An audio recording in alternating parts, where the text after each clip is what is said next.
স্ত্রীর নফল ইবাদতে বাধা দিলে স্বামী গুনাহগার হবে কিনা? সন্তানকে দিন না শেখালে কি বাবা মা গুনাহগার হবেন? স্ত্রীর পরিবারের সাথে সুসম্পর্ক বজায় রাখা কি স্বামীর উপর আবশ্যক? মেয়েদের অনেক সময় এমন জায়গায় ওযু করতে হয় যেখানে হিজাব খোলা যায় না। সেক্ষেত্রে হিজাবের উপর থেকে মাথা মাসাহ করলে ওযু হবে কিনা? স্ত্রীর নফল ইবাদতে বাধা দিলে স্বামী গুনাহগার হবে কিনা?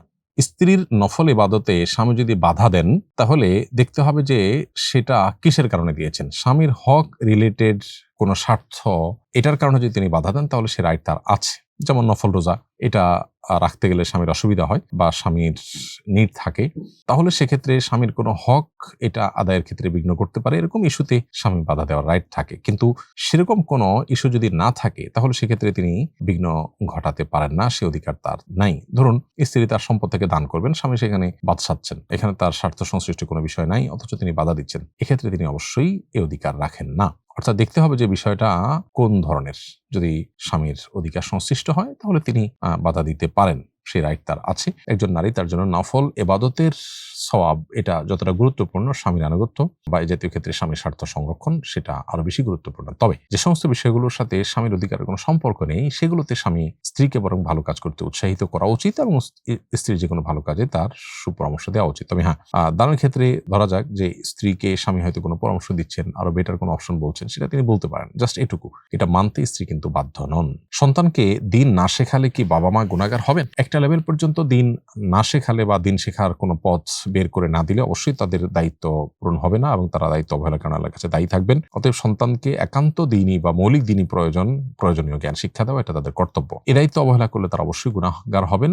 সন্তান ছোটবেলা তার জাগতিক পড়াশোনার চিন্তা করেছেন, কিন্তু তাকে আল্লাহর সাথে পরিচয় করার নাই, কোরআন সুন্নাহ শিখান নাই, আল্লাহর আনুগত্য শিখান নাই, রাসূলের সাথে পরিচিত করার নাই, সিরাত শিখান নাই। মিনিমাম যতটুকু একজন মুসলিম হিসাবে জানা থাকা তার দরকার, সেটা যদি না শিখিয়ে তাকে বরং পার্থিব শিক্ষার পিছনে মনোযোগ দেন বা অন্য কোনো কাজে মনোযোগ দেন, তাহলে তিনি অবশ্যই আল্লাহর কাছে দায়ী থাকবেন। আর যদি মৌলিক শিক্ষা দিয়ে থাকেন তাহলে সেক্ষেত্রে বিস্তারিত শিক্ষা তার না দিলেও, ডিটেল শিক্ষা না দিলেও ইনশাআল্লাহ তিনি আল্লাহর কাছে দায়ী থাকবেন না। স্ত্রীর পরিবারের সাথে সুসম্পর্ক বজায় রাখা কি স্বামীর উপর আবশ্যক? স্বামীর জন্য স্ত্রীর পরিবারের সাথে সুসম্পর্ক বজায় রাখাটা আবশ্যক নয়। এই আবশ্যক না হওয়ার মানে হলো ফরজ বা ওয়াজিব না। কিন্তু দাম্পত্য জীবনে স্ত্রী এবং স্বামী পরস্পরের প্রতি সুসম্পর্ক বজায় রাখা, আন্তরিক হওয়া এবং পরস্পরকে হালাল এবং আল্লাহর নির্দেশনার মধ্যে থেকে সন্তুষ্ট রাখা, এটা আমাদের কর্তব্য। আল্লাহ বলেছেন, ওয়াশিরুহুন্না বিল মারুফ, তোমরা তোমাদের স্ত্রীদের সাথে সুন্দরভাবে বা যথাযথভাবে জীবনযাপন করো, সংসার করো। অতএব স্ত্রীর পরিবারের সাথে সুসম্পর্ক বজায় রাখলে স্ত্রী সন্তুষ্ট থাকবেন, তিনি মন খারাপ করবেন না,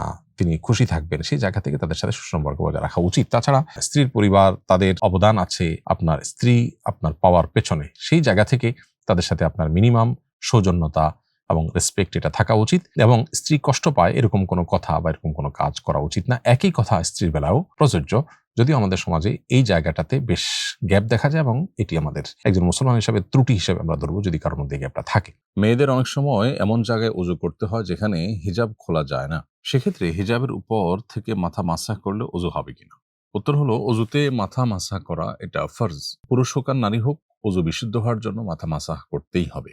এখন কোনো নারী যদি এমন কোনো জায়গায় ওযু করতে যান যেখানে আসলে তার হিজাব করতে গেলে তার সতর বা হিজাবের খেলাফ হবে, পর্দার খেলাফ হবে, সেক্ষেত্রে তিনি হিজাবের ভেতর দিয়ে হাত প্রবেশ করিয়ে মাথার 1/4 পরিমাণ মাথা মাসা করলেই চলবে। ফুকাহে হানাফের মতে 1/4 মাথা মাসা করলেই মাথা মাসা হয়ে যায়। অতএব যে কোনো ভাবে শুধুমাত্র হিজাবের ভেতর দিয়ে হাত ঢুকিয়ে মাথা মাসা করা গেলেই ওযু হয়ে যাবে। অনেকে মনে করেন যে হিজাবের উপর দিয়ে তিনি মাথা মাসা করলে হয়ে যাবে, এমনটি মনে করবার কোনো কারণ নেই, কারণ হিজাবের ভেতর দিয়ে মাথা মাসা করা যাচ্ছে।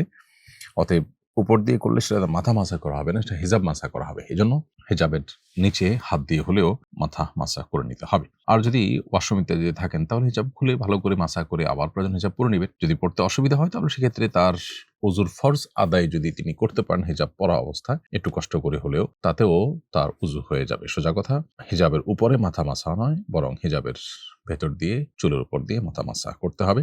এমনকি মুখমণ্ডল ধৌত করতে গিয়ে হিজাব থাকার কারণে যেন ধোয়ার জায়গাগুলো কোনোটা শুকনা না থাকে সেটাও খেয়াল রাখতে হবে। এটুকু যদি নিশ্চিত করা যায় তাহলে সেক্ষেত্রে হিজাব পরিহিত অবস্থায় ওযু সম্পন্ন করা সম্ভব।